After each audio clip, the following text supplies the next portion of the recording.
Bien, buenos días iglesia, que el Señor les bendiga nuevamente.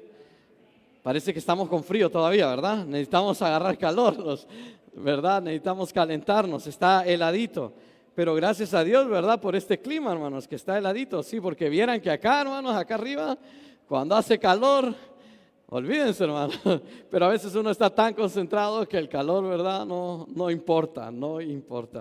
Y bien, hermanos, espero que estemos creciendo en el amor y en la amonestación del Señor. Y yo sé que se acercan estas fiestas de último año, de fin de año y todo eso, hermanos. Pero recuerden siempre, hermanos, que nosotros, cuando se acercan estas fiestas, lo que recordamos es la venida de nuestro Salvador. Es lo más importante. Mientras el mundo está perdido en el afán, en el qué voy a comer, en el dónde voy a comprar, que los estrenos para el niño, que lo que voy a comprar de regalos. Y está bien tener un tiempo de familia y está bien el compartir, pero que los afanes de las celebraciones no opaquen en su corazón la realidad más grande para su vida. Cristo Jesús vino a este mundo para darle salvación y vida eterna. Amén, hermanos. Así que no olvidemos esto, hermanos. No olvidemos que recordamos nosotros la venida de nuestro Señor. Y todos aquellos que hemos sido salvos por gracia en Cristo Jesús, no olvidamos, como dice esta instrucción, de someter nuestra vida a ese Rey. Vivir sometidos al Rey, a nuestro Salvador. Y hoy entonces, hermanos, vamos a continuar entonces con la última sección de esta enseñanza. La última sección de esta enseñanza, hermanos, y es una bendición. Y la última sección entonces nos dice esto: escucha los requisitos del salmista, del versículo 10 al 12. Y esta sección entonces, hermanos, es una reflexión final. Nos ayuda a reflexionar. Nos va a llevar entonces, por decir así, a la práctica. Nos va a instruir sobre cómo debemos de vivir una vida sabia, una vida llena de contentamiento. Porque al final, hermanos, para eso son los salmos. Los salmos son instrucción para vivir una vida en santidad, para vivir sabiamente y tener una vida en este mundo satisfecha, contenta, feliz, una vida con propósito. Y hermanos, déjenme decirles que lo que va a decir también el salmista en esta sección, entonces, no va a ser una sugerencia. Y no es una sugerencia que le diré, usted se puede tomar a la ligera. Esto es una advertencia, es un llamado serio, es un llamado urgente a rendirnos al gobierno de nuestro Señor Jesucristo. Como un autor dijo una vez, dijo lo siguiente, dice: la prueba adecuada de nuestra obediencia y piedad hacia Dios, escuche bien, la prueba adecuada de nuestra obediencia y piedad hacia Dios es la lealtad reverente a Cristo. Si usted dice que ama a Dios, usted entonces es leal a su Rey, leal a Cristo. Por ello, entonces, no hay mayor dicha que vivir sometido a Cristo. De hecho, por eso nos llevamos cristianos. ¿Por qué? Porque creemos en Cristo, nuestro Redentor. Y ¿saben qué, hermanos? Cristo demanda de usted lealtad, santidad y obediencia. Cristo demanda de usted lealtad, santidad y obediencia. Si Cristo es su Rey y si usted tiene a Cristo como su Señor y es leal a Él, usted camina en estas cosas: lealtad, santidad y obediencia. Porque ¿saben qué, hermanos? El reino de Cristo no va a tolerar el pecado. Cristo no tolera el pecado. Y a veces se nos olvida eso. Se nos olvida eso porque estamos recibiendo gracia tras gracia todos los días de nuestra vida. ¿Por qué? Porque hemos recibido la gracia del Señor en Cristo Jesús. Así que, hermano, puedo decirle que usted puede vivir confiado y siéntase bienaventurado por ser partícipe de ese futuro reino, por ser partícipe del reino de Cristo. Así que refúgiese en Él con temor y goce de la vida cada día bajo el temor de Cristo. Goce de la vida bajo el temor de Cristo. Oremos entonces en esta mañana, hermanos. Padre, estamos aquí delante de tu presencia, Señor, este domingo, en el cual recordamos, como cada domingo, Señor, el día de la resurrección de nuestro Salvador, en donde recordamos que esa tumba está vacía, Señor, y de que tú con poder has resucitado a tu Hijo de los muertos y Cristo ha vencido la muerte, Señor. Y como mirábamos el domingo pasado, tú le has dado toda potestad, toda gloria, todo dominio sobre todos los imperios, sobre todo el mundo y sobre toda la tierra, Señor, que tú has creado. Porque tú le has dado a tu Hijo las naciones por herencia, Señor. Y como dice el Salmo 24, tuya es la tierra y su plenitud, el mundo y los que en él habitan, Señor. A ti te pertenecemos y queremos vivir para tu gloria y para tu honra, Padre. Pero queremos venir humillados a escuchar tu palabra, Señor. Porque antes de poder aplicar algo, necesitamos renovar nuestros pensamientos día con día. Por eso queremos, Señor, pedirte que nos hables en esta mañana a través de tu palabra. Tu palabra es la única que tiene autoridad en nuestra vida, Señor. Solo tu palabra transforma nuestra manera de pensar y tú nos invitas a que día tras día consideremos lo que tú has dicho en ella, que meditemos en ella, que seamos como el camino del justo, que seamos como ese que ama, que se deleita en tu palabra, Señor, y que se goza de caminar en obediencia y en santidad, y que sobre todo es leal a tu Hijo Jesucristo. Ayúdanos pues a caminar en este mundo lleno de pecado, a la espera, Señor, del regreso de nuestro Salvador, cuando Él reine por sobre todas las cosas y su justicia y su santidad llenen toda esta tierra, Señor. En el nombre de Cristo Jesús te lo pedimos todo. Amén y amén. Y bien, hermanos, vamos a hacer un pequeño repaso de cómo llegamos hasta esta sección, así que le voy a pedir que abren sus Biblias, Salmo capítulo 2, versículos 1 al 10. Vamos a estar viendo ahorita, leyendo todo esto de un solo.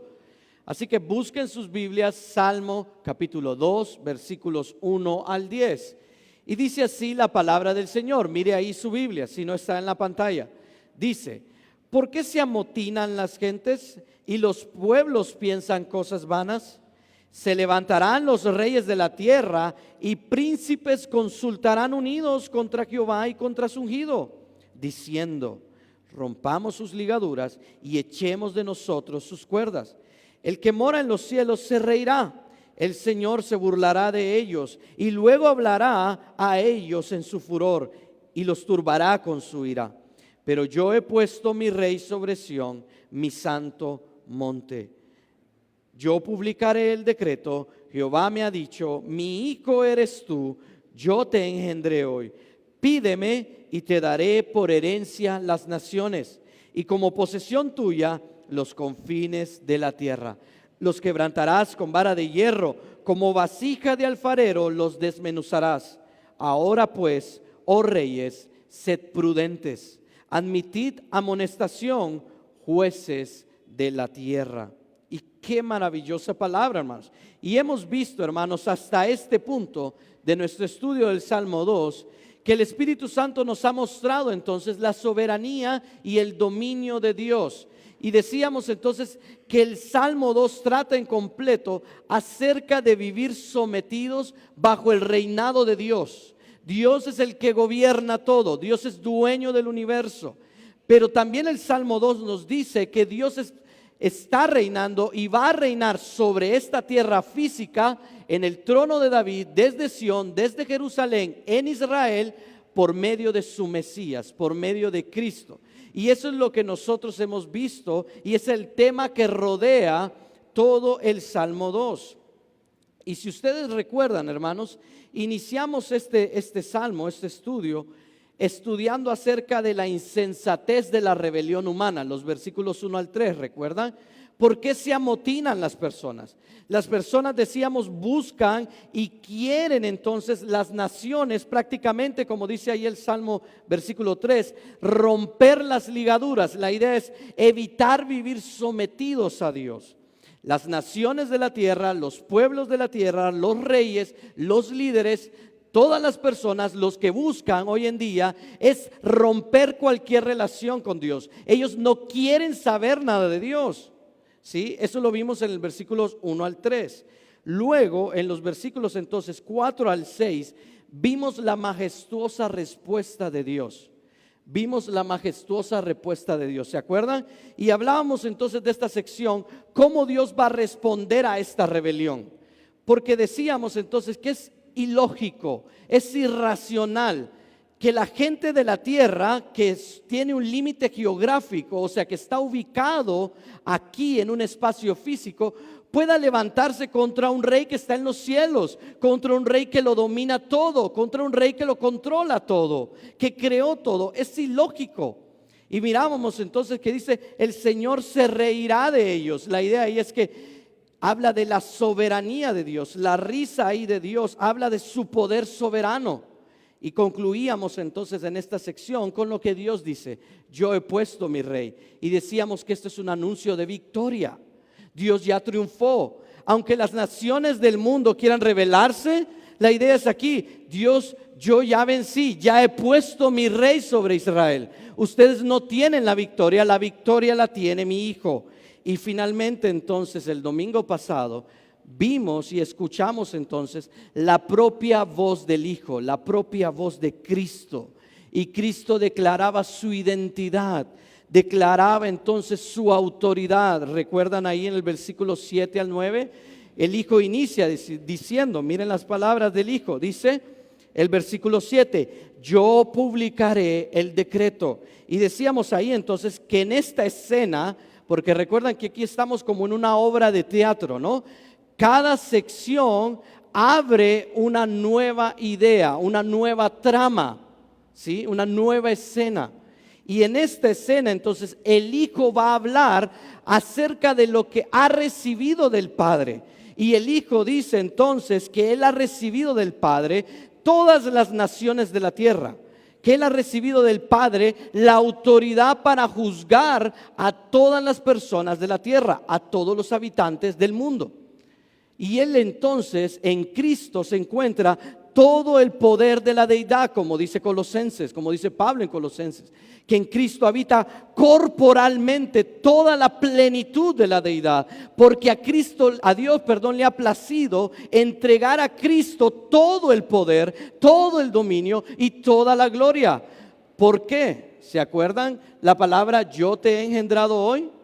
La idea de ahí era que Dios, al resucitar a Cristo, validó, le dio toda la potestad, toda la autoridad y todo el dominio sobre este mundo creado. Por eso decíamos entonces que nosotros evangelizamos hasta lo último de la tierra bajo el poder del precioso evangelio de nuestro Señor Jesucristo. Por eso Pablo decía, no me avergüenzo del evangelio en Romanos 1:6, ¿por qué? Porque es poder de Dios para salvación. Y eso es lo que hemos visto, hermanos. Eso es lo que hemos visto hasta ahora. Pero ahora entonces, hermanos, vamos a ver la última sección entonces de este precioso salmo, que es escucha los requisitos del salmista. Pero es importante aquí en este punto entonces también recordar lo que estaba viviendo la nación de Israel cuando estaba leyendo este salmo.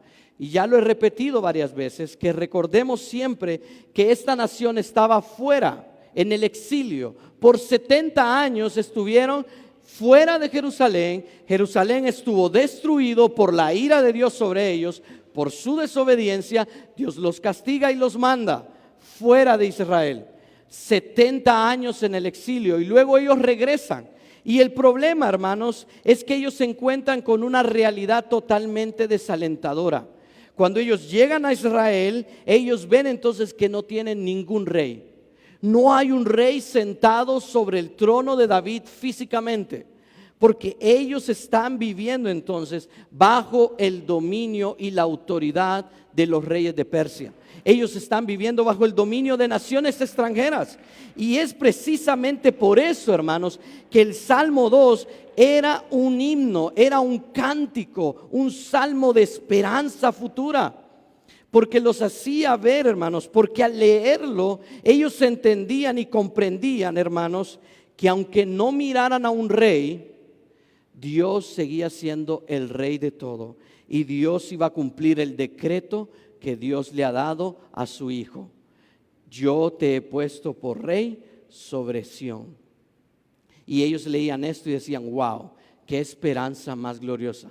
A pesar de que estamos devastados, a pesar de que estamos destruidos, a pesar de que este mundo está lleno de caos, la esperanza es que Dios ya tiene la victoria sobre el mal y sobre el pecado. Dios ya ha puesto a Cristo sobre el trono de David.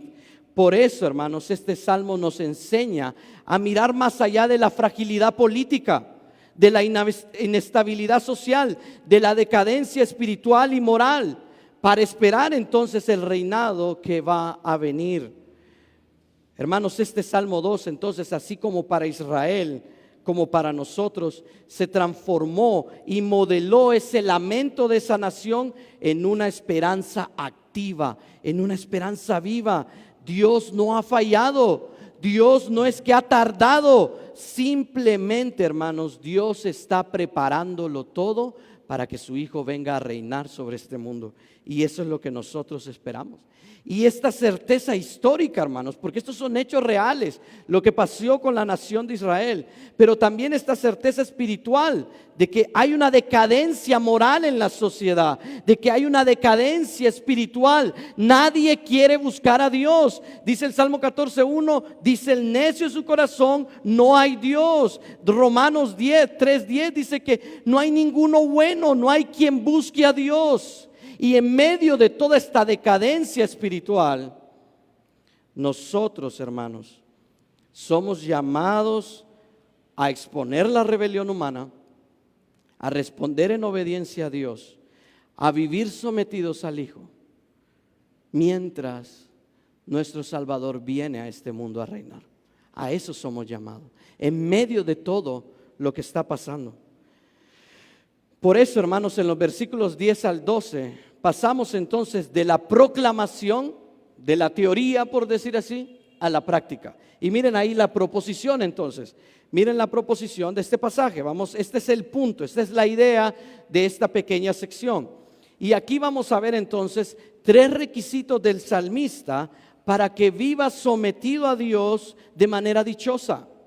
Porque por lo general tenemos el concepto que vivir bajo la autoridad de Dios es algo opresivo. Es algo entonces carente de toda felicidad. Que vivir bajo la autoridad de Dios no trae gozo a la vida. ¿Sí? Por lo general el mundo también cree esto. Cree que vivir bajo la autoridad de Dios es limitarse a todos los placeres que el mundo me pueda dar. Pero eso no es cierto, hermanos. Vivir bajo la autoridad de Dios es vivir una vida de contentamiento, es vivir una vida de provecho, es una vida con propósito.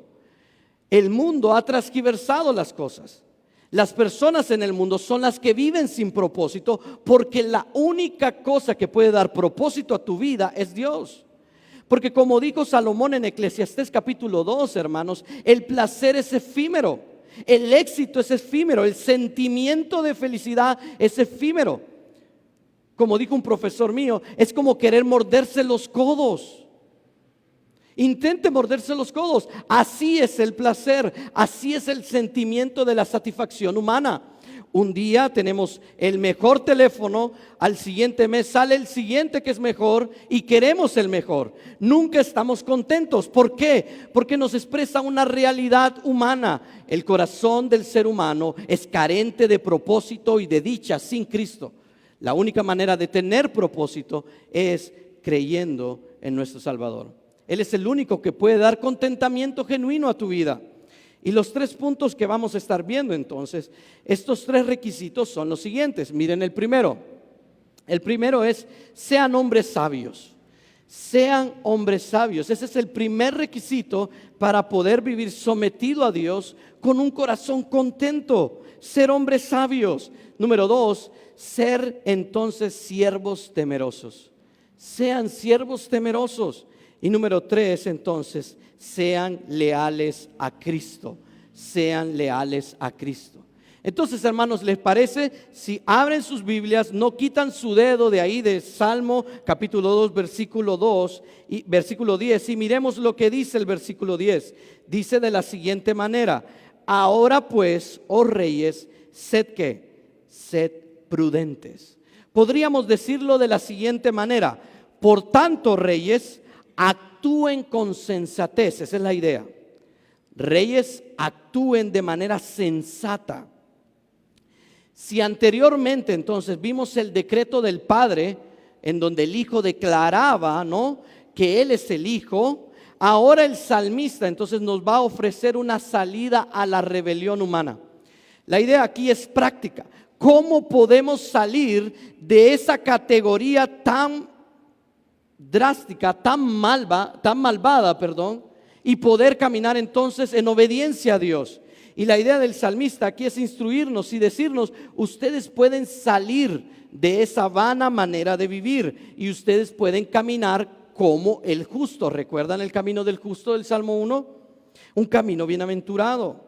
Y este versículo, hermanos, no es simplemente un cambio de tema, sino que es la conclusión lógica. O sea, si usted lo lee de manera lógica y necesaria, usted concluye, hermanos, que ante la realidad de un juicio que va a venir, ante la realidad de que Cristo va a derramar su ira sobre todas las naciones, usted concluye que tiene que arrepentirse. Eso es lógico. Si usted sabe que un país, digamos como Estados Unidos, va a venir a destruir Honduras y le dicen que se salga de Honduras, ¿usted se quedaría en Honduras? No, usted saldría de Honduras. La idea aquí es práctica, es una conclusión lógica. Por eso ahí la idea es por tanto. Esta es la consecuencia como resultado a esto. Tras oír el decreto del Hijo de que va a venir a destruir a las naciones, el salmista nos dice entonces: hagan esto. Y eso nos enseña una verdad maravillosa de Dios, hermanos. Que la verdad de Dios nunca se queda en la teoría, siempre pasa a la práctica. Pasamos de la doctrina a la práctica siempre, hermanos. El evangelio tiene un equilibrio perfecto. Usted no puede tener más conocimiento sin una vida práctica, ni tampoco usted puede tener mucha vida práctica sin poco conocimiento. El evangelio de Cristo es un equilibrio perfecto entre lo que usted sabe de Dios y lo que usted aplica de Dios en su vida. ¿Me comprenden? Y esa es la idea de aquí del Salmo. El conocimiento entonces del reinado de Cristo demanda una respuesta inmediata, y esa es arrepentimiento. Arrepentimiento. Y esto es lo que los gobernantes deben de entender. Esta es la idea de las personas que se rebelan con astucia del versículo 1 al 3 en contra de Dios. Porque noten aquí que vuelve a decir: reyes, admitan, sean sensatos. ¿Pero a quién les habla? A los reyes. Estos son los mismos que se levantan en contra de Dios.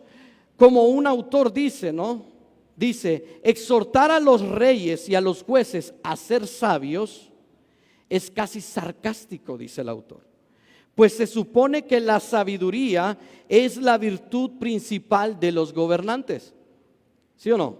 Usted espera que el presidente de esta república, el próximo presidente de esta república, sea una persona sabia y sensata.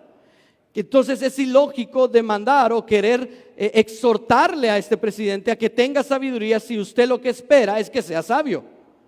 Pero aquí la idea, hermanos, es que estos reyes carecen de toda sabiduría.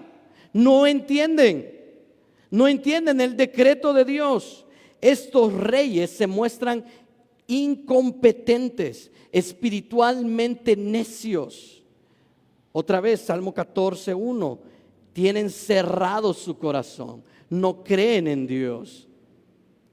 Por ello, hermanos, el primer mandato es que sean prudentes. Este es un mandato, un llamado a esos gobernantes, a esas personas en autoridad, a que sean prudentes. Y esta palabra, hermanos, de prudentes, tiene la idea aquí de actuar sabiamente. Actuar sabiamente. No se trata de una sabiduría intelectual, miren, porque eso ya lo vimos en los versículos del 1 al 9.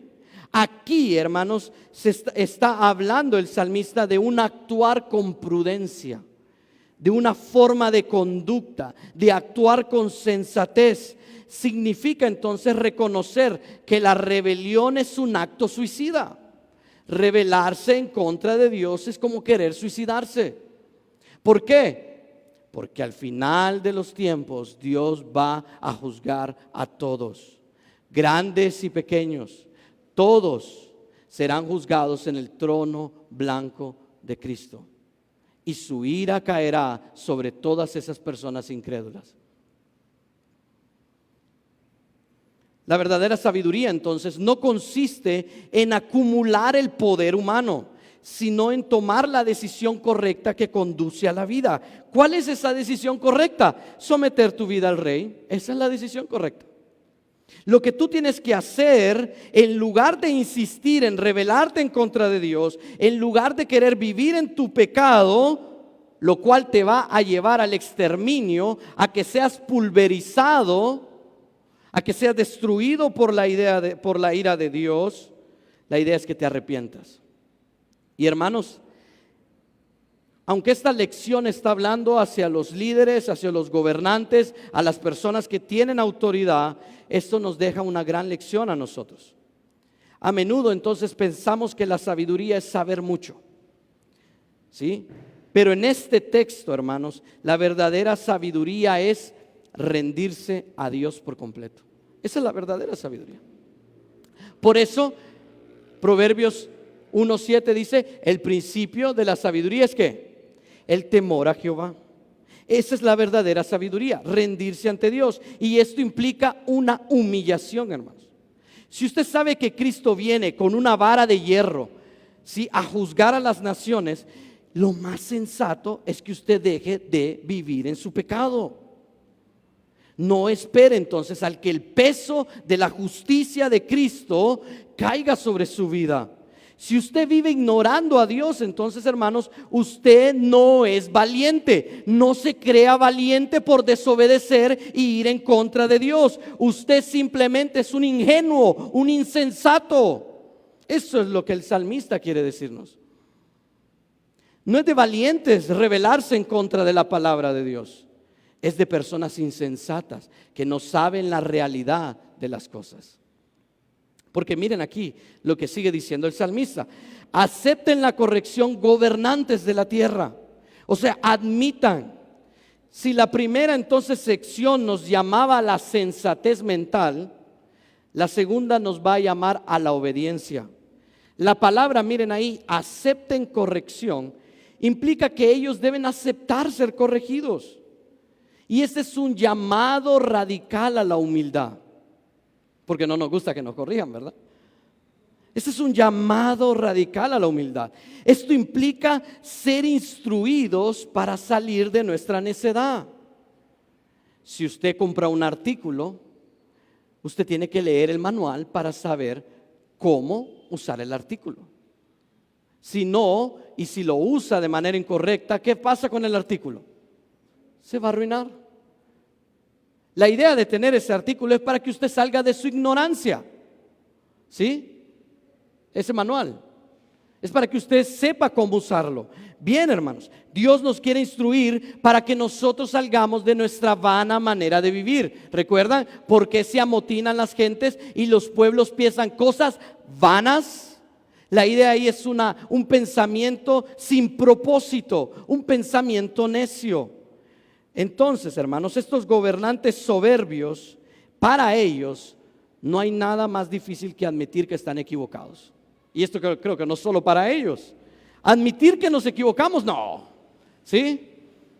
No queremos. Sin embargo, hermanos, esta orden es urgente. Es decir, aprendan la lección antes de que sea demasiado tarde.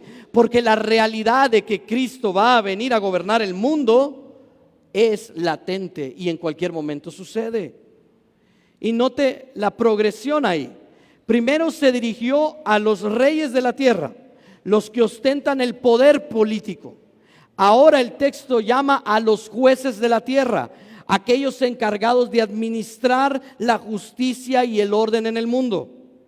Lo que el salmista quiere dejar aquí, hermanos, es que el salmo no deja a ninguna autoridad humana por fuera del alcance del reinado de Cristo. Y esto es aplastante, hermanos, porque si usted tiene una pizca de autoridad, si usted está por encima de alguien, si usted cree que tiene autoridad, este mensaje es para usted, para mí. Porque lo que hace el salmista aquí, hermanos, es como aterrizarnos, ¿no?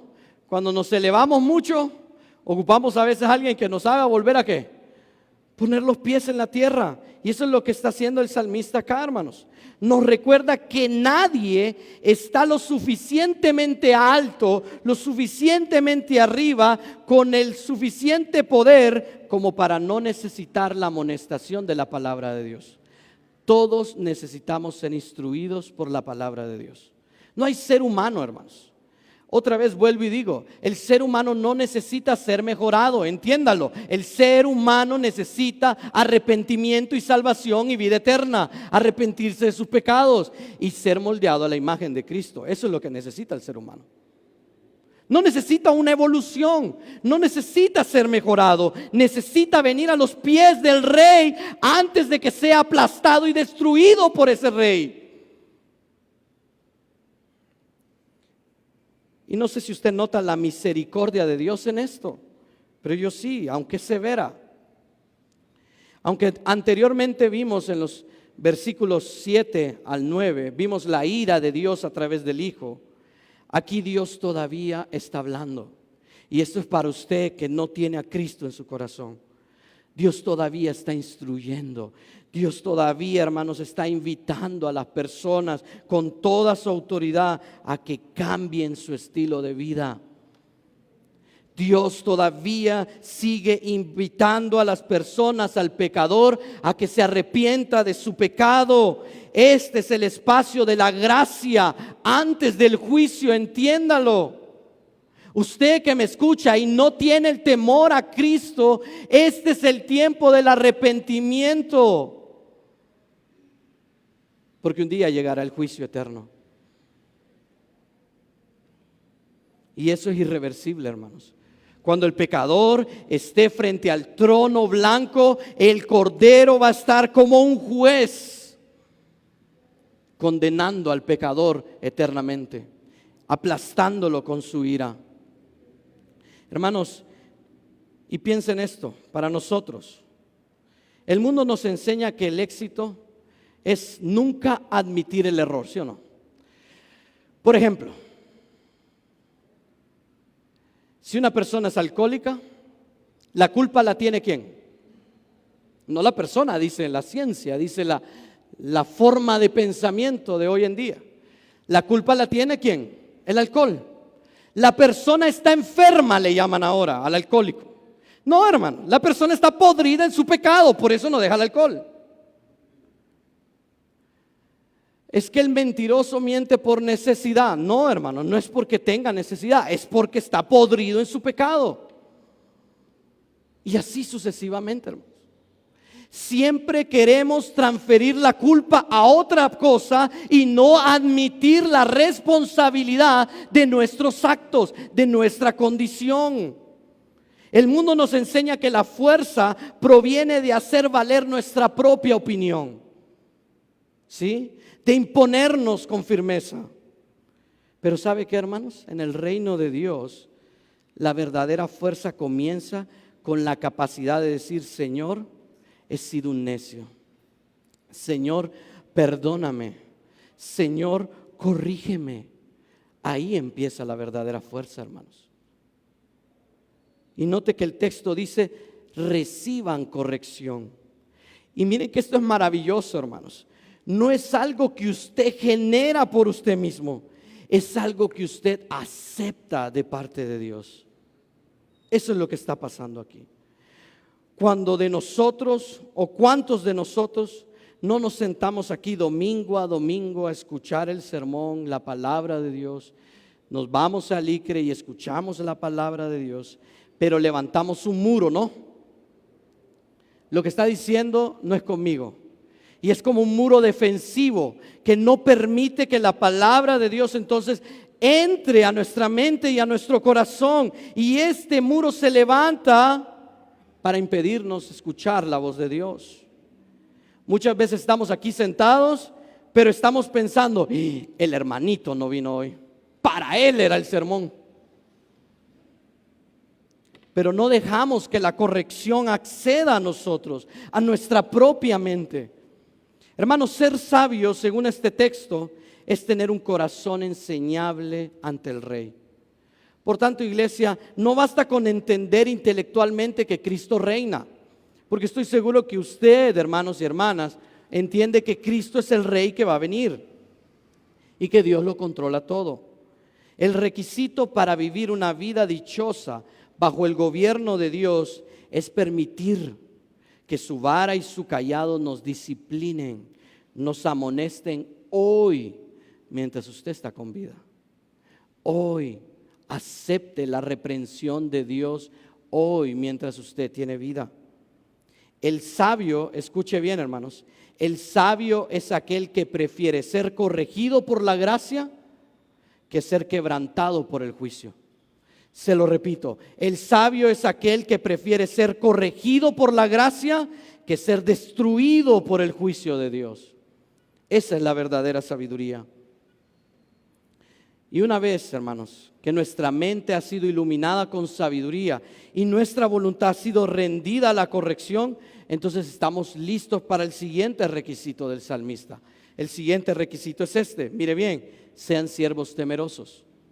Ese es el siguiente requisito que necesitamos para vivir de manera dichosa. Y miren cómo inicia el texto, dice, sirvan a Jehová con temor. Entonces, si el primer requisito para una vida dichosa bajo el Rey era tener una mente sabia y enseñable, el segundo requisito nos lleva a la obediencia práctica. Tras la advertencia de la insensatez de la rebelión, ahora se presenta la única alternativa segura para el ser humano: servir a Dios, vivir sometido a Dios. Y todo inicia, miren ahí, con el mandato. Miren cómo dice el texto: sirvan. Y esto, hermanos, es importante porque en el lenguaje de las cortes de allá, del lejano oriente, en aquellos tiempos, este término sirvan describe una relación entre el siervo y el amo. Servir entonces, en este contexto, implica una rendición total, una lealtad absoluta sobre o al soberano que ha sido entronizado. La idea es que cada rey que ascendía al trono, todos los demás debían de obedecerse, rendirse a ese rey de manera absoluta.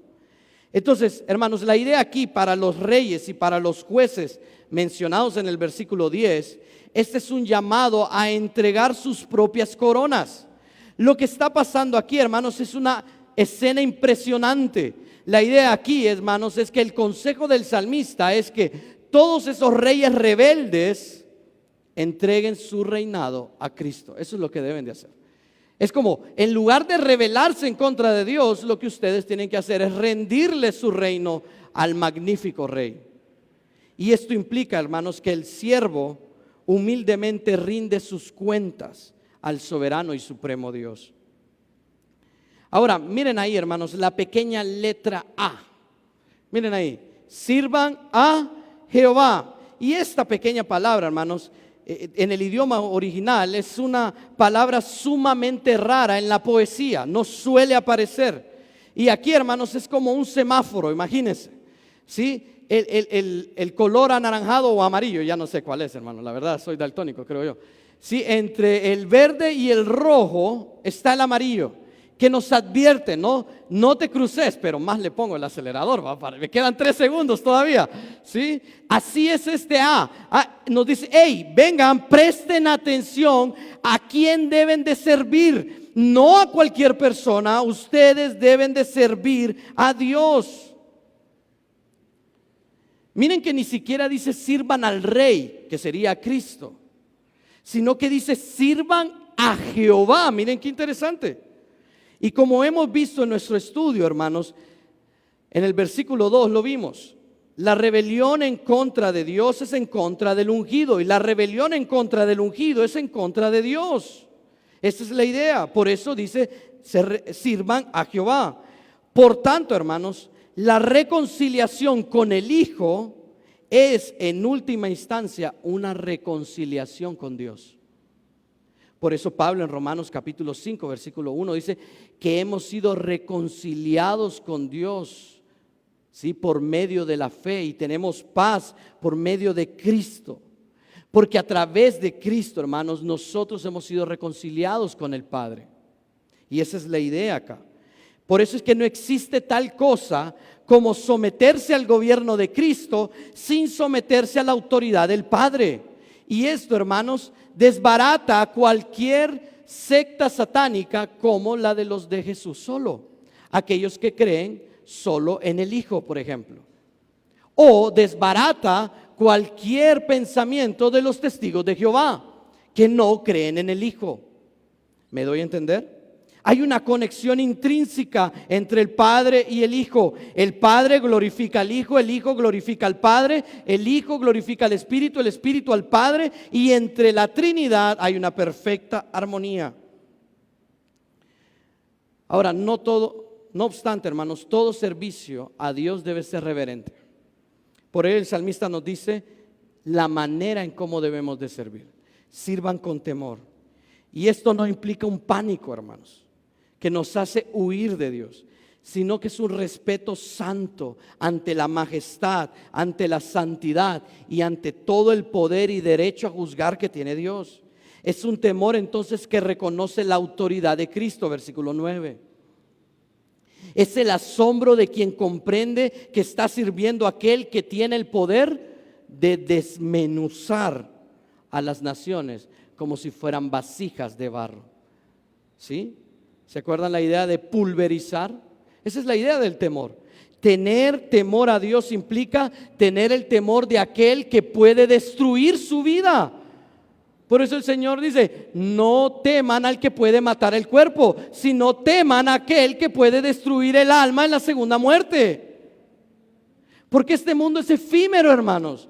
¿Qué? ¿80, 60, 70, 120 años? ¿Cuántos años cree que va a vivir? Comparado con una eternidad, eso no es nada, hermanos. Hermanos, este versículo destruye la idea de vivir a mi manera. Muchos hoy quieren un Salvador, pero pocos quieren a un Rey soberano sobre sus vidas, que les diga qué hacer. Quieren los beneficios del Rey, quieren que Dios los bendiga, quieren que Dios les dé, quieren que Dios haga por ellos, pero no quieren vivir bajo el servicio de Dios. Las personas quieren todo lo que Dios puede dar, pero cuando Dios quita, ahí sí, ¿no? Hermanos, amar a Dios consiste en amar a Dios aunque tenga, aunque me dé o aunque me quite. Esa es la idea de Job. Jehová dio, Jehová quitó, sea el nombre de Dios bendecido. Servir, hermanos, a Dios no es algo que hacemos cuando nos sobra el tiempo. Es lo que define nuestra identidad. Usted es un siervo para la gloria de Dios. Ahora la pregunta es, ¿cómo está usted sirviendo a Cristo? ¿Es un servicio con temor? ¿Está consciente de la santidad de Dios? ¿O es un servicio que pone a Dios como su mandadero, no? Yo declaro, yo arrebato, yo esto, Señor te ordeno, Señor aquí. Dios no es el lacayo de nadie, hermanos. Si Dios te quiere dar, te va a dar. Si Dios te quiere quitar, te va a quitar. ¿Quién puede luchar en contra de tal autoridad, en contra de tal poder? Nadie. Dios es soberano. A quien quiere dar, da. A quien quiere quitar, quita. Y Él debe ser alabado por los siglos de los siglos por eso. Porque nuestro amor, nuestra lealtad, como vamos a ver en el tercer punto, no depende de lo que Dios haga. Lo amamos porque Él es el supremo, porque Él es el soberano, por eso le amamos. Recuerde que nuestro servicio es a Él. No servimos por aplausos, por alcanzar la popularidad en la tierra. Servimos porque Él es dueño de todo y punto. La iglesia verdadera, hermanos, es aquella que encuentra en la sumisión de Dios el gozo.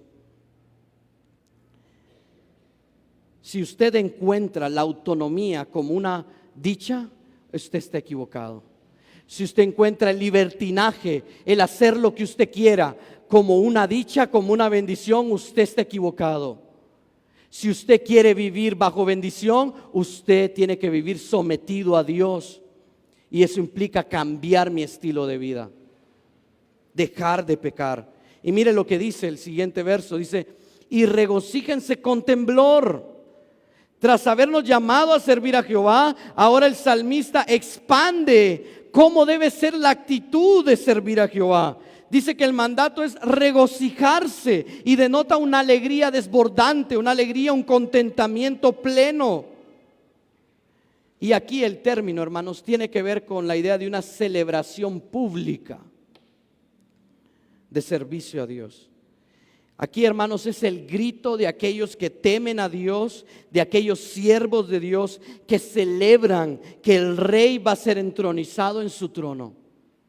Aquellos que aman a Dios, aquellos que esperan a que Cristo venga por su iglesia y a que Cristo venga y se siente sobre el trono de David, son aquellos que hoy se gozan en el Señor. Son aquellos que viven una vida de contentamiento. Pero el salmista, miren, añade una pequeña nota ahí, ¿no? Como los abogados hacen al final de los contratos, una letra chiquitita, ¿no? Ahí cuando usted va a firmar Tigo y todo esto. Dice: alégrense o regocíjense ¿con qué? Con temblor.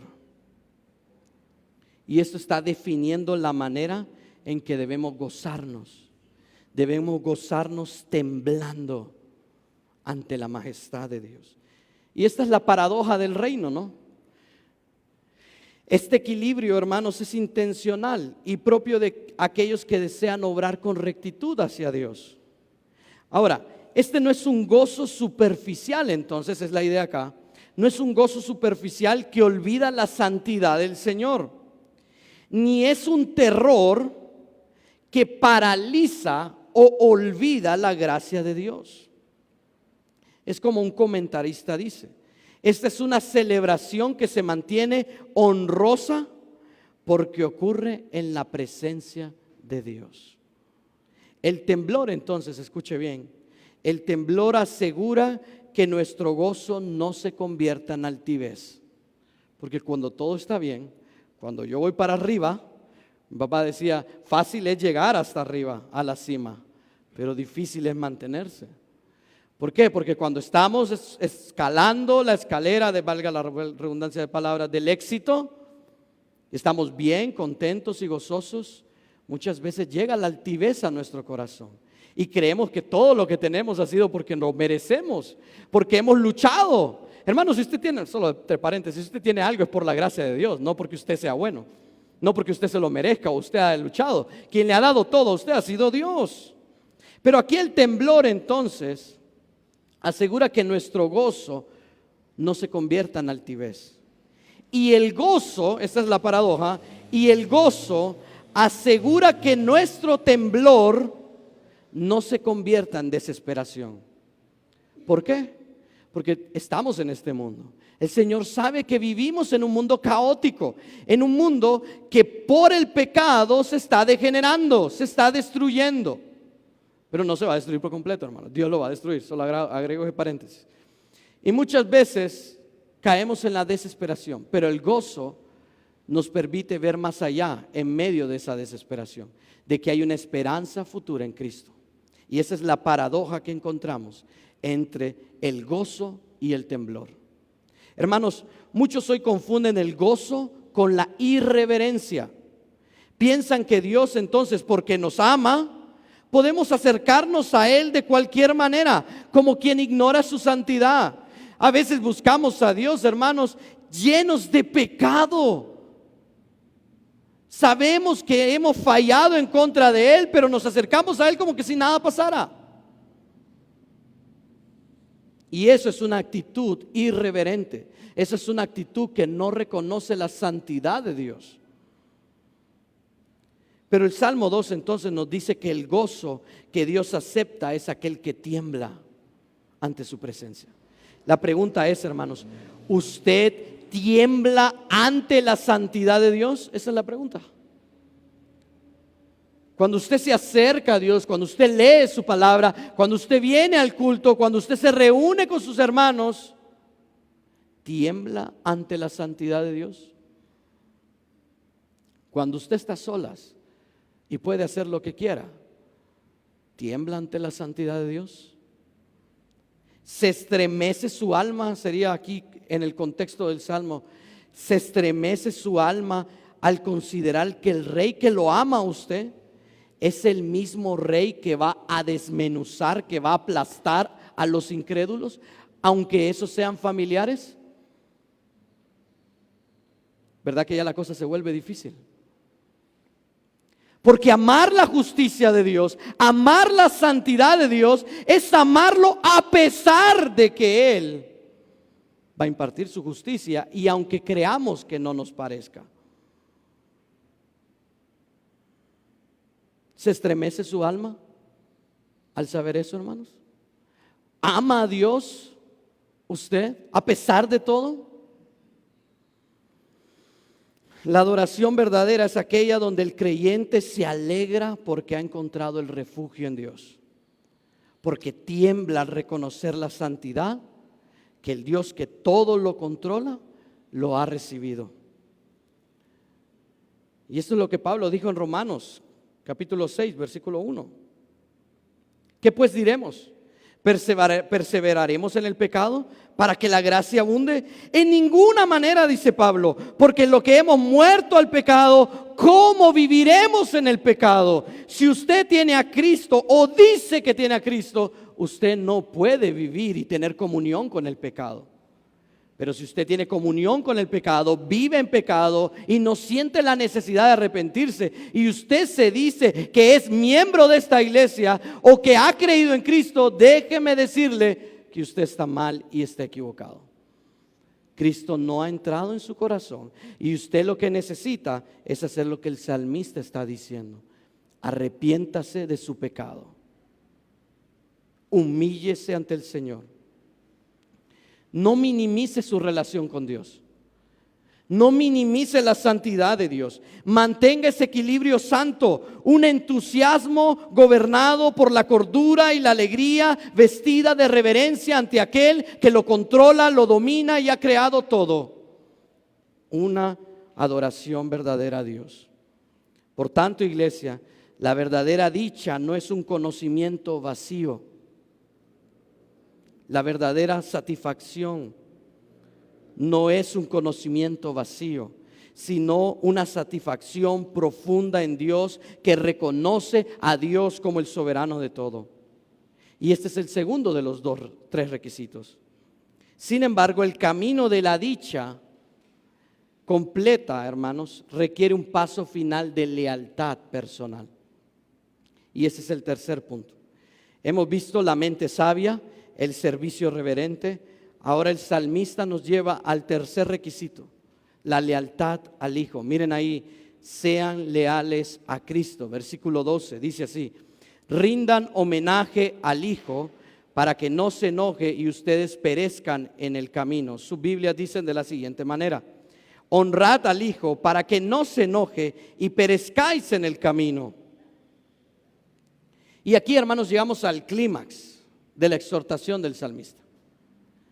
Después de llamarnos a la sensatez y a la obediencia, el texto nos presenta el requisito final. El requisito final para vivir una vida sometida a Dios y tener contentamiento en el proceso es una declaración pública de lealtad al Cristo, al Hijo, al ungido de Dios. El mandato, miren ahí, literalmente ese pasaje ahí, hermanos, que dice en sus Biblias, honrad al Hijo. Literalmente honrar ahí es besen, besar al Hijo. La idea ahí, hermanos, que esto no involucra un sentimiento, sino una acción fuerte de sumisión. La idea ahí de besar, en el contexto del lejano oriente, la idea ahí es de lealtad. un comentarista decía que es como cuando los siervos vienen ante el rey y le besan sus pies. La idea es un signo de lealtad hacia ese nuevo soberano, ¿sí? Aquí besar al hijo entonces implica reconocer al hijo como su soberano. Esto sería como decir, en el contexto de los reyes, mi corona ya no me pertenece. Ahora reconozco que tú eres el rey. Y hermanos, y esto es prácticamente lo que tenemos que hacer con nuestra vida, aquellos que no tienen a Cristo. Porque esto es lo que pasó conmigo, esto es lo que pasó con los que tenemos el temor del Señor. Teníamos entronizado a nuestro propio yo en nuestro corazón. Quien reinaba en nuestro corazón era Elías. Quien reinaba en su corazón era usted. Permítale a usted que no tiene a Cristo en su corazón darle el control a Dios de su vida. Entréguele el gobierno de su corazón. Ahora, ¿por qué urgente? ¿Por qué es urgente este homenaje, esta lealtad? Escuche bien la advertencia: para que no se enoje, para que no se enoje, o sea, para que no sea consumido por su ira. Y el autor aquí, hermanos, con esa frase, ¿para qué? El autor nos está dando una nota preventiva, ¿no? Yo le decía a mi hijo ayer que lo regañaba: soldado avisado no muere en la guerra, ¿sí? El salmista aquí nos está dando una nota preventiva. ¿Cuál es esta? Eviten a toda costa que Dios los aplaste con su ira. Esa es la advertencia. Desde ahorita, usted que tiene vida. Ahora, ¿cuál es la consecuencia? Miren bien ahí, dice, entonces la primera frase: para que no se enoje y para que ustedes ¿qué? No perezcan. Y ambas palabras aquí, hermanos, no están expresando o describiendo un acontecimiento futuro muy distante. No mire la venida de Cristo como algo que falta mucho. Han pasado 2025 años y Cristo no ha venido desde que los cristianos lo están anunciando. No, hermanos, esto nos está presentando una realidad. Si no hay homenaje hoy, o sea, si no hay lealtad a Cristo hoy, si no hay arrepentimiento a Cristo hoy, lo que usted va a recibir es destrucción. Eso es lo que está diciendo. La realidad de no arrepentirse es destrucción. ¿Por qué, hermanos? Porque la ira del Cordero no es un mito, como se creen los incrédulos. La ira de Jesucristo no es una fábula. La Biblia no es un mito. La Biblia es el libro más veraz que existe en el universo. La Biblia es la palabra de Dios. Y la justicia del Cordero es el resultado legal de que Él es el Rey. De que Él ha sido entronizado por Dios sobre el trono de David. Así que ese día va a llegar. Y finalmente el texto dice: que perezcan, ¿en dónde? En el camino. Y este camino, hermanos, conecta con lo que vimos del Salmo 1 en el versículo 6. El camino del impío, ¿qué? Dice el versículo 6. Perecerá. El salterio, entonces, el Salmo, comienza presentándonos dos rutas. Y aquí, hermanos, el Salmo 2 nos advierte entonces de esa segunda ruta, ese segundo camino. El camino de la rebelión es un camino sin salida. Si usted tiene a Cristo y muere hoy, usted va al cielo y usted vendrá con Cristo a reinar sobre este mundo. Pero si usted no tiene a Cristo en su corazón, lo que le espera es la segunda muerte, la destrucción de su alma y la condenación eterna. Eso es lo que le espera. Perecer en el camino significa entonces que todos sus planes, escuche bien, todos sus proyectos y su propia existencia se desvanecerán mientras aún intenta huir de Dios. Porque Dios es eterno, hermanos. Cielo y tierra pasarán, pero la palabra de Dios y Él permanecerán por los siglos de los siglos. La idea aquí, hermanos, es que la rebelión, la desobediencia en contra de Dios no lo va a llevar a ninguna parte, entiéndalo. La rebeldía en contra de Dios no lo va a llevar a ningún lado, solo lo va a llevar al vacío en su corazón. Eso es lo que usted va a tener. Lo va a llevar a la destrucción, lo va a llevar a tener una vida sin propósito. No va a encontrar contentamiento en este mundo. Y lo que Dios quiere para sus hijos es que sean dichosos, es que sean felices y que tengan contentamiento a pesar de las dificultades.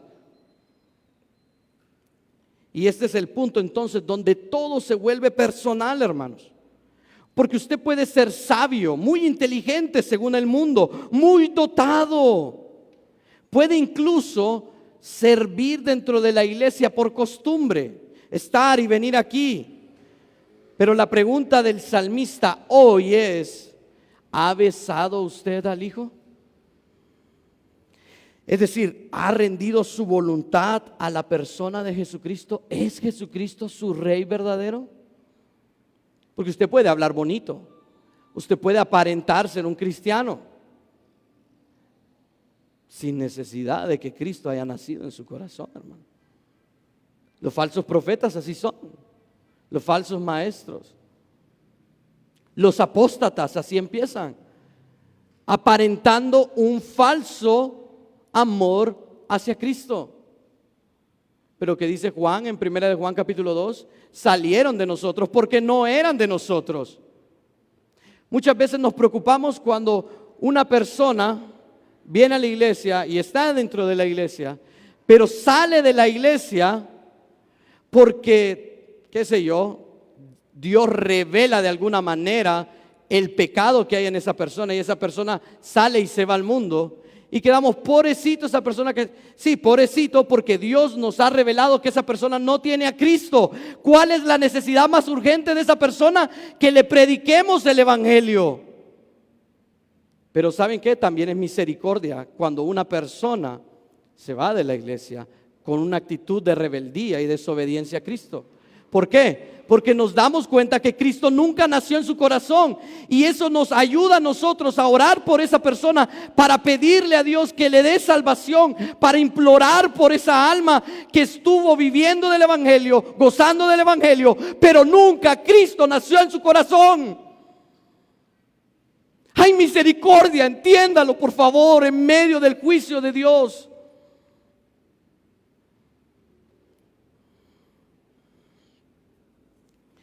Él busca personas que admiren a Jesús y tengan lealtad a Él. Él busca siervos que se postren ante Él, hermanos.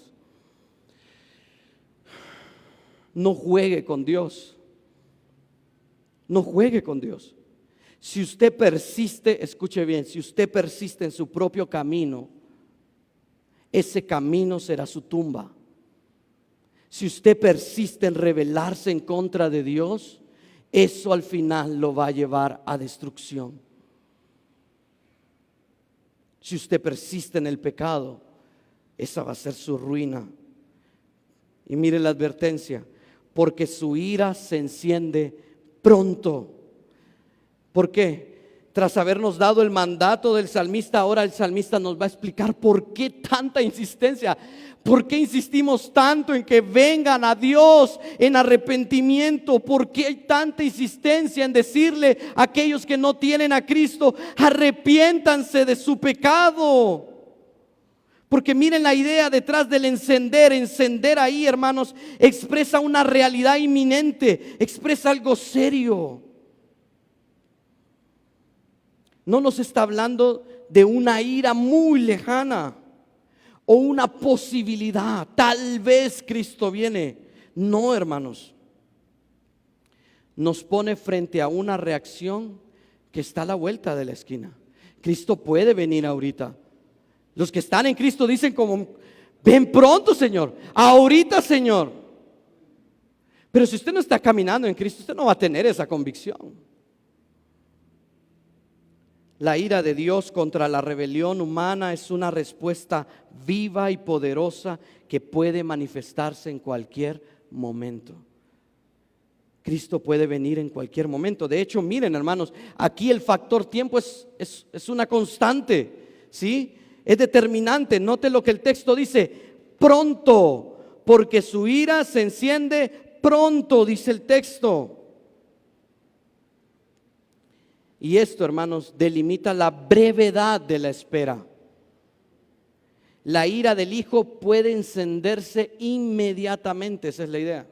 Como 1 de Tesalonicenses 5:2 dice que Jesucristo vendrá como ladrón en la noche, en un instante, en un abrir y cerrar de ojos. Esa es la idea. Y esta brevedad corta, hermanos, corta cualquier intento de evadir tu responsabilidad. Tanto los reyes como los gobernantes del mundo o las personas que tienen autoridad a menudo piensan que tienen tiempo para negociar o que el juicio de Cristo nunca va a llegar. Pero el salmista destruye esa falsa seguridad, porque el rico se esconde en sus riquezas, el pobre se esconde en sus lamentos. De distinta manera, hermanos, hay una falsa seguridad en el corazón del ser humano, que cree que la destrucción de Cristo sobre el impío nunca va a llegar. La urgencia del llamado, hermanos, a la obediencia y nace precisamente de esto. El tiempo de la paciencia de Dios tiene un límite. El tiempo de la paciencia de Dios tiene un límite. Nadie en el mundo puede esconder el diluvio, hermanos. Nadie puede negar el diluvio. Y Dios dijo en Génesis 6, del 3 al 5, que le daba 120 años a la humanidad para que se arrepintieran. ¿Cuántos se arrepintieron? Pocos, 8. Los demás fueron ¿qué? Destruidos. Hoy Dios le está dando una advertencia. Dios lo está llamando. La paciencia de Dios tiene un límite. No crea que porque han pasado 2025 años y Cristo no ha venido, es que Cristo no va a venir. El límite ya está puesto, incluso el de su propia vida. Usted no sabe si va a vivir el día de mañana. Usted no conoce su fecha de caducidad, hermanos. Y esta frase aquí al final, hermanos, une la misericordia con el juicio. La misericordia con el juicio. Hay un llamado al arrepentimiento porque todavía hay tiempo. Mientras hay vida, hay esperanza. Usted se puede arrepentir. Pero ese tiempo es poco. Los días se van volando. El camino de la rebelión se apresura hacia una destrucción que estalla con rapidez. Aquí es la idea, hermanos, de un fuego impulsado por la gasolina. La única decisión sensata entonces es buscar refugio antes de que la chispa del juicio de Cristo toque el camino o la vida del impío y haga estallar la ira de Dios en la cara de ese incrédulo. La pregunta es, ¿qué va a hacer usted? ¿Qué va a hacer usted? ¿Dónde está su refugio? Porque el Salmo no termina con una amenaza de destrucción. Mire la bendición. El Salmo no termina con una amenaza de destrucción, sino con una promesa de refugio. Y esta es la constante que vamos a ver, hermanos, en los Salmos desde el 3 hasta el 70. Que después del lamento viene el gozo, el contentamiento y luego viene la confianza en Dios. Porque Dios a sus hijos no los va a dejar en el sufrimiento, en el lamento. Dios lo va a llevar a usted de gloria en gloria, de victoria en victoria. Y el Salmo 2 no termina con una advertencia de destrucción, sino que con un llamado al refugio. Miren ahí, bienaventurados todos los que se refugian ¿en quién? En Él. Y aquí, hermanos, después de la severa rapidez con la que el Hijo nos anuncia su ira, el salmista nos pronuncia estas últimas palabras. Bienaventurado aquí, hermanos, como ya vimos, no es un simple deseo de felicidad superficial. Es una exclamación que celebra una condición de dicha y contentamiento. Y aquí, hermanos, hay un contraste.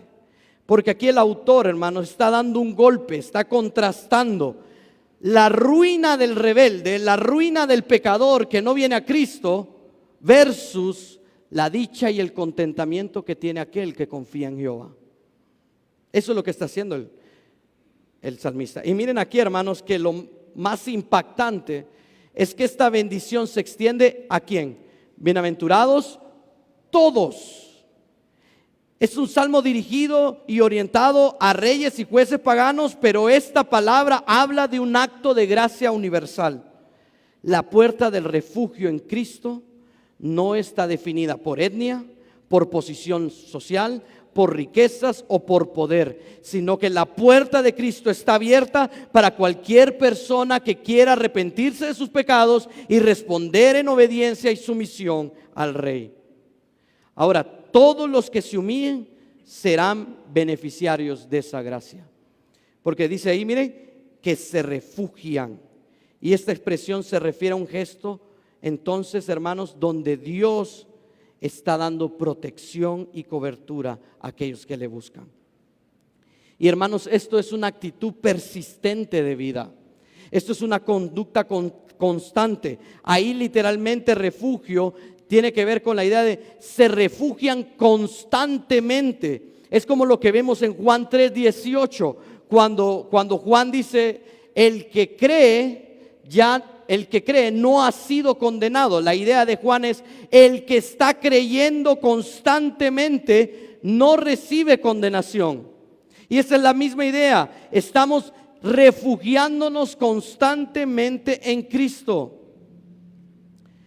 Estas son personas cuya identidad se definen por una dependencia total en el Rey. Y esto es enfático, hermanos. Esto es enfático porque miren ahí la siguiente palabra. Dice, se refugian en Él. En Él. Este es el Rey entronizado en Sion. Y miren aquí, hermanos, el mismo que tiene el poder de airarse, de enojarse en contra del pecador, es el mismo que ofrece su propia autoridad como un lugar de seguridad para aquel que se arrepiente. Porque Dios no solo le ha dado a Cristo el poder de destruir y condenar a todo aquel que no se arrepienta, sino que también le ha dado el poder de preservar, de conservar en sus manos a todo aquel que se arrepienta, a todo aquel al que el Padre le ha dado en sus manos, como dice Juan 10:27 al 30. De este modo, hermanos, el Salmo 2 termina con un mensaje de esperanza. Aunque el camino de la rebelión y la desobediencia termina en desastre y en destrucción, hay una bienaventuranza disponible para todo aquel que abandone su libertinaje, para todo aquel que desee correr a los brazos de Cristo. Hay una oportunidad. Y en conclusión, hermanos, entonces, este pasaje nos permite no quedarnos como meros espectadores, hermanos. El Espíritu Santo nos ha dado 3 requisitos para vivir en obediencia a Dios y tener contentamiento genuino en el proceso. Puedes someterse a Dios y ser feliz. El primero, entonces, es ser sabio. Ser sabio implica aceptar la corrección del Rey. La verdadera sabiduría permite la disciplina de Dios en lugar de su ira en el día del juicio. El segundo nos invita a ser siervos temerosos, hermanos, sirviendo a Jehová con temor santo, con un gozo real que no minimiza la santidad de Dios. Y el tercero es ser leales a Cristo, una sumisión visible, hermanos. Cuando usted es leal a Cristo, eso se logra ver en su vida. ¿Sí? Y hermanos, entonces, no ponga su esperanza en el mundo y no posponga su respuesta. Si el Señor lo está llamando a rendir su vida a Él hoy, si Dios te está llamando a que te arrepientas de tus pecados y vengas a Él, hazlo hoy, no lo pospongas. No seas insensato, rinde tu voluntad a Dios, abandona la negociación con el pecado, porque tu carne te va a decir, rebélate en contra de Dios, pero Dios te llama a que te arrepientas. Y usted, hermano, durante la semana, identifique áreas específicas de su vida que no esté permitiendo que Cristo obre en su vida. Analice, piense y actúe en obediencia. Arrepiéntase de su pecado. Haga los cambios necesarios y busque al Señor en una adoración y sumisión continua. Porque, hermanos, en un mundo en completo caos, lleno de pecado y de rebelión en contra de Dios, usted, hermano, que ha creído en Cristo como su Salvador, tiene el llamado a ser leal a su Rey, a someter su vida al Rey. Oremos. Gracias, Dios, porque eres bueno y porque tu amor cuida siempre de cada uno de nosotros. Gracias por tu palabra, porque a través de ella podemos proceder al arrepentimiento de nuestros pecados. Padre, te pido que si hay alguna persona que no tiene a Cristo en su corazón, que tú la conoces, Señor, yo no la conozco. Si hay alguna persona que no te ha recibido y que está bajo esa condición de pecado, que solo va a recibir ira de parte de tu Rey, Señor, te pido que abras su mente y su corazón y el evangelio de tu Hijo nazca y resplandezca en su vida, Señor. Que Él pueda arrepentirse de sus pecados y reconocerte a ti como tu único, su único Salvador.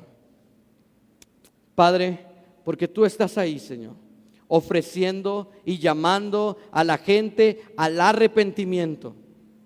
No como si desean hacer algo, sino como una orden. Arrepiéntete. Ese es tu mensaje, Señor. Y nos dices en Mateo 4:17, a través de tu Hijo Jesucristo, arrepentíos porque el reino de los cielos se ha acercado. Hoy, Señor, tu luz a través de tu palabra ha resplandecido, Señor. Que el necio corazón del incrédulo sea quebrantado y llevado al arrepentimiento, Señor.